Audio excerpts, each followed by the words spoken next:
সম্পর্কে একটা গুরুত্বপূর্ণ তথ্য কি জানেন? যে আপনি তাকে যা বলবেন সে আস্তে আস্তে তাই হতে থাকবে। কি বিশ্বাস হচ্ছে না?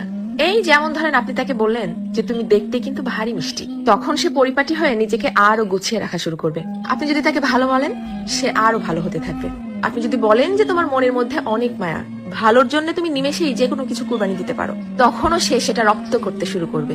কিন্তু যখনই আপনি তার খুঁত ধরা শুরু করবেন, তার ছোট ছোট ভুলগুলোকে বড় বানিয়ে তাকে সবার সামনে অপমান করে ছোট করবেন, সে এটা পারে না, সে ওটা করে না, সে একজন বেয়াদব, সে একজন অসভ্য, মুখে মুখে তর্ক করে, সে একজন মারাত্মক রাগী, তেজি, জিদ্দি মহিলা, এ ধরনের কথাগুলো যখন তাকে কষ্ট দিয়ে বলবেন, সে কিন্তু আস্তে আস্তে তাই হতে থাকবে। কারণ তখন সে ইতোমধ্যেই জেনে গেছে যে আমার আর ভালো কিছু প্রকাশ করার মতো কিছু নেই।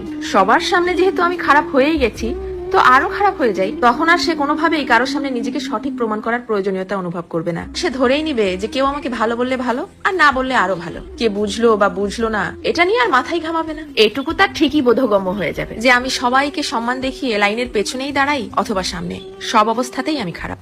আর এভাবেই আস্তে আস্তে আপনি তাকে হারিয়ে ফেলবেন। আর একজন নারী কখনোই একদিনে বা একটা কারণে নিজেকে সরিয়ে নেয় না, এর পেছনে থাকে কোটি কোটি কারণ।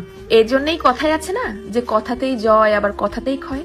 কারো ভুল ধরিয়ে দিতে হয় একান্তে, সবার গোপনে। আর কারো প্রশংসা করতে হয় তাকে সামনে রেখেই, সবার সামনে। কারো প্রশংসা করাও কিন্তু একটা মহৎ গুণ, যা মানুষের স্বভাব এবং আচরণ